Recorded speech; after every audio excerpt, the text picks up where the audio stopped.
Hi, welcome back to Diya Prasi channel. இன்றைக்கி இன்ட்ரெஸ்டிங்கான சமையலில் புதினா ரைஸ் எப்படி செய்கிறதுன்னு பார்க்கலாம். ஸோ இந்த ரைஸ் பார்த்திங்கன்னா ஒரு 10 மினிட்ஸில் ஈஸியாக செஞ்சு முடிச்சிடலாம். ஸ்கூல் ஆஃபீஸ் போகிறவங்களுக்கு லன்ச் பேக் பண்ணணுன்னா இந்த ரைஸை 10 மினிட்ஸில் ஈஸியாக ப்ரிப்பேர் பண்ணிடலாம். இதுக்கு பொட்டேட்டோ ஃப்ரை பண்ணலாம், இல்லைன்னா வத்தல் வடகம் இந்த மாதிரி கூட சைட் டிஷ்ஷாக யூஸ் பண்ணிக்கலாம். ஸோ இப்போ வாங்க இந்த ரைஸ் எப்படி செய்கிறதுன்னு குயிக்காக பார்த்துடலாம். அதுக்கு நான் ஒரு கைப்பிடி அளவு புதினா எடுத்திருக்கேன். கொஞ்சமாக கொத்தமல்லி எடுத்துக்கலாம். கொஞ்சமாக கருவேப்பிலையும் சேர்த்துக்கலாம். ஸோ இப்போ இது மூணையும் ஒரு மிக்ஸி ஜாரில் எடுத்துகிட்டு ஒரு மீடியம் சைஸ் தக்காளி இந்த மாதிரி கட் பண்ணி சேர்த்துக்கலாம்.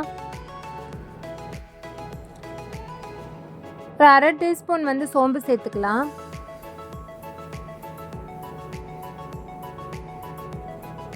கால் ஸ்பூன் மிளகு சேர்த்துக்கலாம்.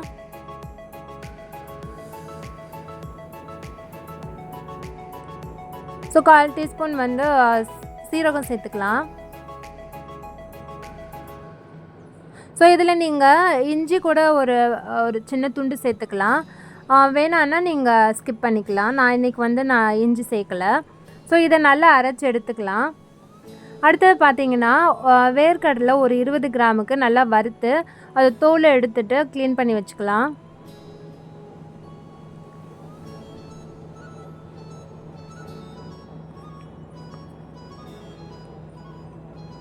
ஸோ அடுத்தது பார்த்திங்கன்னா ஒரு வானலில் ஒரு 2 ஸ்பூன் அளவுக்கு நல்லெண்ணெய் விட்டுக்கலாம்.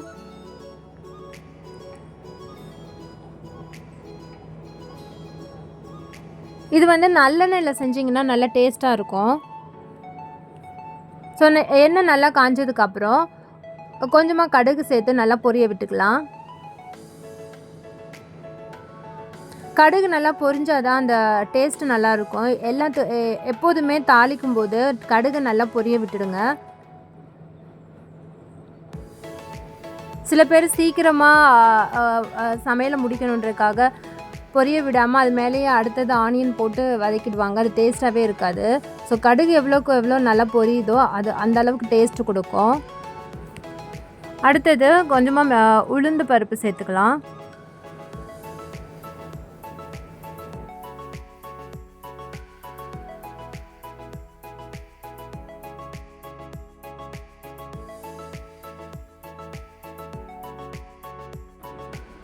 இப்போ 2 காஞ்ச மிளகாய் 2 சேர்த்துக்கலாம்.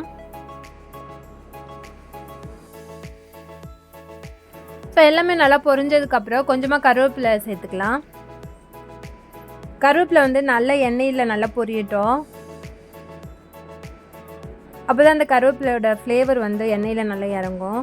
இப்போ நம்ம க்ளீன் பண்ணி வச்சுருக்க வேர்க்கடலையை இதோட சேர்த்துக்கலாம். சேர்த்துட்டு நல்லா கிளறி விட்டுக்கோங்க. ஸோ உங்களுக்கு வேர்க்கடலை வேணான்னா கடலைப்பருப்பு கூட சேர்த்து இந்த மாதிரி பண்ணிக்கலாம். ஸோ நான் இன்றைக்கி கடலைப்பருப்பை ஸ்கிப் பண்ணிவிட்டேன், வேர்க்கடலை சேர்த்துருக்கேன். அப்போ தான் பசங்க விரும்பி சாப்பிடுவாங்க. அந்த ரீசனுக்காக தான் நான் கடலை சேர்த்துருக்கேன். உங்களுக்கு வேணான்னா நீங்கள் ஸ்கிப் பண்ணிக்கலாம். ஸோ இப்போ நல்லா பொரிஞ்சிருச்சு. இப்போ நம்ம அரைச்சி வச்சுருக்க பேஸ்ட்டு இதோட சேர்த்துக்கலாம்.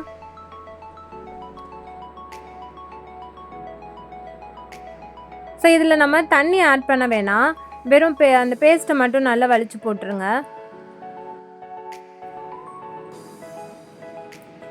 ஸோ அடுப்பை சிம்மிலே வச்சு இந்த மாதிரி கிளறி விட்டுட்டே இருங்க.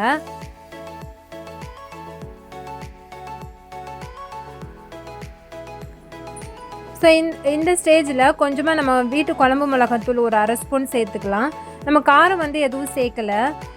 ஸோ அதனால் இப்போ மிளகாத்தூள் கொஞ்சமாக சேர்த்துக்கலாம். ஸோ உங்களுக்கு வேணும்னா பச்சை மிளகா புதினா அரைக்கும் போதே சேர்த்துக்கோங்க. பச்சை மிளகா காரம் அதிகமாக இருக்கும். அதனால நான் இன்றைக்கி சில்லி பவுடர் வீட்டில் அரைச்ச குழம்பு மிளகாத்தூள் தான் நான் அரை ஸ்பூன் சேர்த்துருக்கேன். ஸோ இந்த மாதிரி நீங்கள் சேர்த்திங்கன்னா கரெக்டாக நம்ம காரம் அதிகமாக இல்லாமல் பார்த்துக்கலாம். நீங்கள் இதே பச்சை மிளகா சேர்த்திங்கன்னா மிளகா ரொம்ப காரமாக இருந்துச்சுன்னா அது சாப்பிட்றது கஷ்டமாக இருக்கும். ஸோ இந்த மாதிரி நீங்கள் ட்ரை பண்ணுங்கள். இப்போ நம்ம தேவையான உப்பு சேர்த்துக்கலாம்.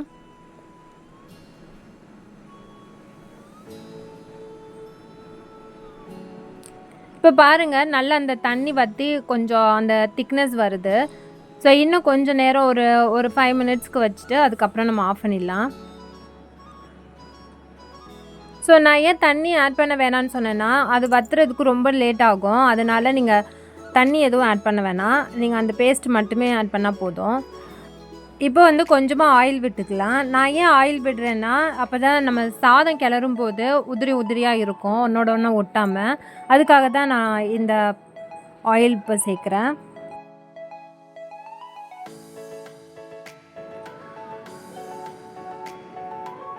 இங்கே பாருங்கள், இவ்வளோ திக்னஸ் இருந்துச்சுன்னா போதும். ரொம்ப லிக்விடாக இல்லாமல் இந்த திக்னஸில் இருந்துச்சுன்னா போதும். இதை நீங்கள் ஃப்ரிட்ஜில் எடுத்து வச்சு கூட ஒரு 1 வீக் நீங்கள் யூஸ் பண்ணிக்கலாம். ஸோ இப்போ இது நல்லா ஆறிடுச்சு. இப்போ நம்ம இதில் ரைஸ் போட்டு நல்லா கிளறி சர்வ் பண்ணிடலாம். ஸோ ரைஸ் கிளறும் போதே நீங்கள் உப்பு டேஸ்ட் பார்த்துக்கோங்க கரெக்டாக இருக்கான்னு. இல்லைன்னா இப்போ நம்ம கிளறும் போதே நம்ம சால்ட்டு சேர்த்து இது பண்ணிக்கலாம்.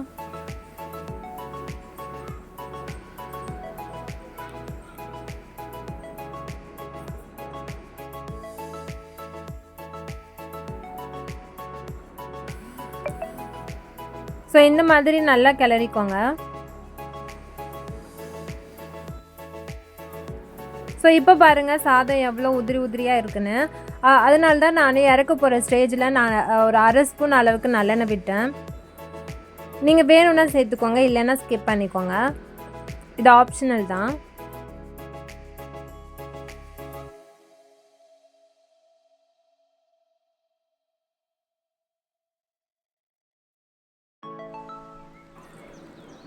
ஸோ அவ்வளோதாங்க, ஈஸியாக செஞ்சு முடிச்சிடலாம். இப்போ பாருங்கள் பார்க்க எவ்வளோ அழகாக இருக்குன்னு. ஸோ இந்த மெத்தடில் ட்ரை பண்ணி பாருங்கள். ட்ரை பண்ணி பார்த்துட்டு எனக்கு கமெண்ட் பண்ணுங்கள். ஸோ இந்த வீடியோ உங்களுக்கு யூஸ்ஃபுல்லாக இருந்திருக்கும்னு நான் நினைக்கிறேன். ஸோ இந்த வீடியோ உங்களுக்கு பிடிச்சிருந்ததுன்னா ப்ளீஸ் சப்ஸ்கிரைப் பண்ணுங்கள், ஷேர் பண்ணுங்கள், லைக் பண்ணுங்கள். மறக்காமல் பெல் ஐக்கானை கிளிக் பண்ணிவிடுங்க. அப்போ தான் நான் போடுற ஒரு வீடியோட நோட்டிஃபிகேஷனும் உங்களுக்கு வரும். ஸோ அடுத்து ஒரு இன்ட்ரெஸ்டிங்கான ஒரு ரெசிபி வீடியோ பார்க்கலாம். So thank you.